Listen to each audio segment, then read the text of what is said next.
Kembali bersama kami, pemirsa. Menteri Pertahanan Prabowo Subianto mendampingi Presiden Joko Widodo membuka Kongres ke-12 Legiun Veteran Republik Indonesia atau LVRI dan Munas ke-11 Persatuan Istri Veteran Republik Indonesia (PVRI) di Gedung Balai Sarbini, Jakarta.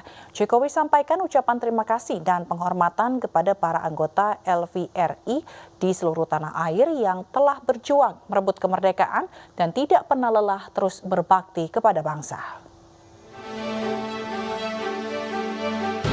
Menteri Pertahanan Prabowo Subianto mendampingi Presiden Joko Widodo membuka Kongres ke-12 LVRI dan Munas ke-11 PVRI di Gedung Balai Sarbini, Jakarta. Momen menarik terjadi saat Prabowo Subianto dan Presiden Jokowi menuntun Wakil Presiden ke-6 RI, Tri Sutrisno, dan Ketua Umum LVRI, Majen TNI Purnawirawan Saiful Sulun. Terima kasih yang sebesar-besarnya dan penghormatan yang setinggi-tingginya pada para anggota Legiun Veteran Republik Indonesia di seluruh tanah air yang telah berjuang merebut dan mempertahankan kemerdekaan serta tidak pernah lelah terus berbakti pada Ibu Pertiwi sampai saat ini. Kongres LVRI dilaksanakan selama 3 hari dan diikuti oleh 300 peserta terdiri dari pengurus DPP, DPC, 200 orang veteran perdamaian, pengurus PVRI pusat dan cabang, serta badan pendukung dan anak organisasi. Dalam kongres ini diagendakan penyusunan program 5 tahun ke depan dan pemilihan pengurus baru. Tim Liputan iNews melaporkan. Kuasa hukum Lukas NMB meminta KPK memeriksa NMB di Papua di hadapan masyarakat adat. Namun KPK menegaskan hukum yang berlaku dalam kasus korupsi adalah hukum positif, bukan hukum adat.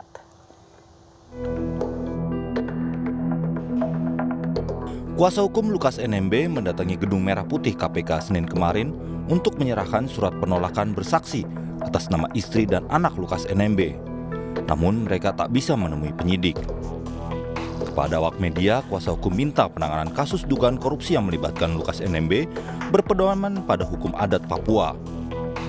Mereka minta penyidik memeriksa NMB dilakukan di lapangan terbuka di Papua. Disepakati oleh keluarga dan masyarakat adat Papua, mereka menyatakan bahwa pemeriksaan ketika Pak Lukas NMB dilakukan di Jayapura, disaksikan oleh masyarakat Papua di lapangan terbuka. Ketika diperiksa Pak Lukas begitu, jadi lapangan terbuka harus ada. Menanggapi permintaan tim kuasa hukum, Komisi Pemberantasan Korupsi menegaskan hukum yang berlaku dalam konteks kasus gratifikasi Lukas NMB adalah hukum positif dan bukan hukum adat. Jadi perlu kami sampaikan bahwa di dalam hukum acara pidana atau KUHP itu tidak ada satu aturan yang kemudian mengharuskan saksi didampingi oleh penasihat hukum ketika memberikan keterangan di hadapan penyidik. Dan kami juga ingin tegaskan, baik itu anak maupun istri dari tersangka LE, kami panggil sebagai saksi bukan hanya untuk berkas perkara dengan tersangka LE, tetapi juga untuk berkas perkara dengan tersangka yang lain dalam kasus yang sama.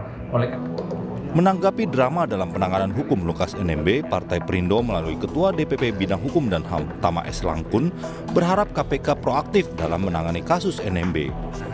Pasalnya sangat berpengaruh terhadap kepercayaan masyarakat pada KPK. Dan KPK juga harus punya keberanian menentukan sebuah langkah. Jadi datangi aja tersangka, kemudian bawa tim dokter untuk memastikan apakah seberapa parah sakitnya. Kalau sakit dan tidak bisa diperiksa tentu saja harus diberikan hak. Tapi kalau masih bisa ngomong, bisa konferensi pers, bisa memberikan pernyataan sikap, tentu saja tersangka bisa dilanjutkan pemeriksaannya. Menurut Tama, KPK harus kirim tim dokter independen sebagai pembanding untuk memastikan seberapa parah sebenarnya sakit yang dialami oleh Lukas NMB. Jangan sampai alasan sakit dilakukan untuk menghindari proses hukum. Dari Jakarta dan Papua, tim Liputan iNews melaporkan.